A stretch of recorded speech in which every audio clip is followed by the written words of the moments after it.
ಪ್ರೀತಿ ಸ್ನೇಹಿತರೆ, ನಿಮ್ಮೆಲ್ಲರಿಗೂ ಕೂಡ ಕರ್ತನಾಗಿರುವಂಥ ಯೇಸು ಕ್ರಿಸ್ತರ ಅತಿ ಶ್ರೇಷ್ಠವಾದ ನಾಮದಲ್ಲಿ ನಿಮ್ಮೆಲ್ಲರಿಗೂ ಕೂಡ ವಂದಿಸ್ತಿದ್ದೀವಿ. ಪ್ರಿಯರೇ, ಮಾನವ ಜೀವಿತದಲ್ಲಿ ನಮ್ಮನ್ನೆಲ್ಲ ಕೂಡ ಕಳವಳಪಡಿಸುವ ಒಂದು ಸಂಗತಿ ಏನಾದರೂ ಆಯಿತು ಅಂದರೆ ಅದು ಈ ಹೃದಯವು ಮಾತ್ರವೇ. ಆದ ಕಾರಣ ಯೇಸು ಸ್ವಾಮಿ ಹೇಳಿದ್ದೇನೆಂದರೆ, ನಿಮ್ಮ ಹೃದಯವನ್ನು ಕಳವಳಗೊಳ್ಳದಿರಲಿ ಅಂತ ಹೇಳಿ ಯೇಸು ಸ್ವಾಮಿ ಹೇಳ್ತಾ ಇದ್ದಾರೆ.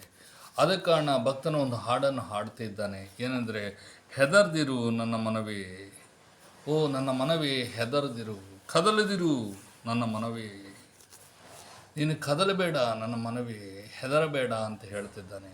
ಮತ್ತು ಏನು ಮಾಡಬೇಕು ಅಂದರೆ, ನೀನು ಯೇಸಪ್ಪನನ್ನು ಸ್ತುತಿಸಬೇಕು, ಯೇಸು ಸ್ವಾಮಿಯನ್ನು ಸ್ತುತಿಸು. ಈ ದಿವಸ ಮಾನವನ ಹೃದಯವು ಯಾಕೆ ಕಳವಳಿಗೆ ಒಳಗಾಗ್ತಾ ಇದೆ? ಯಾಕೆ ನಮ್ಮ ಮನಸ್ಸು ಹೆದರ್ತಾ ಇರ್ತದಂದರೆ, ಆರೋಗ್ಯವಿಲ್ಲದೆಂದು ಒಂದು ಭಯ, ಆದರೆ ಗತಿ ಇಲ್ಲ ಅಂತೇಳಿ ಒಂದು ನಮ್ಮ ಬಾಧೆ, ಜೀವನದಲ್ಲಿ ಸೋತು ಹೋದೆ ಅಂತೇಳಿ ಒಂದು ಬಾಧೆ, ಸಮಾಧಾನವಿಲ್ಲವೆಂದು ನಾವು ಅಲಿಯುತ್ತೇ ಇರ್ತೀವಿ. ಇಂಥ ಸ್ಥಿತಿಯಲ್ಲಿರುವಂಥ ಮನುಷ್ಯರನ್ನು ಯೇಸು ಸ್ವಾಮಿ ಪ್ರೀತಿಸ್ತಾ ಇದ್ದಾನೆ.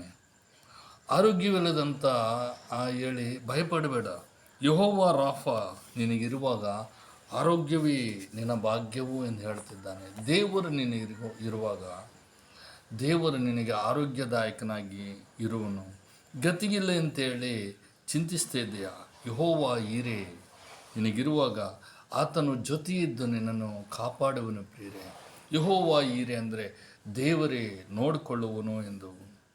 ಜೀವಿತದಲ್ಲಿ ಸೋತು ಹೋಗಿದ್ದೀಯಾ, ಸೋಲನ್ನು ಅನುಭವಿಸಿದ್ದೀಯಾ, ಆದರೆ ಯೆಹೋವ ನಿಸ್ಸಿ ನಿನಗಿರುವಾಗ ಎಂದಿಗೂ ಕೂಡ ಆತ ನಿನಗೆ ಜಯ ಕೊಡುವ ದೇವರಾಗಿದ್ದಾನೆ. ಪ್ರಿಯರೇ, ಇಂಥ ದೇವರನ್ನು ನಾವು ಸ್ತುತಿಸಬೇಕು, ಆರಾಧಿಸಬೇಕು.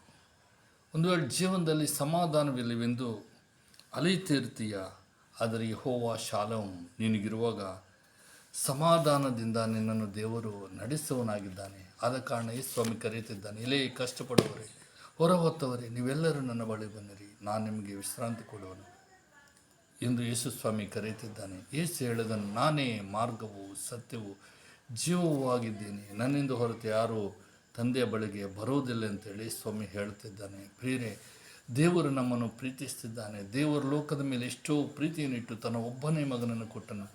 ಆತನನ್ನು ನಮ್ಮ ಒಬ್ಬನಾದರೂ ನಾಶವಾಗದೆ ನಿತ್ಯ ಜೀವನ ಪಡಬೇಕೆಂದು ಆತನನ್ನು ಕೊಟ್ಟಿದ್ದಾನೆ. ಆತನನ್ನು ನಂಬಿರಿ,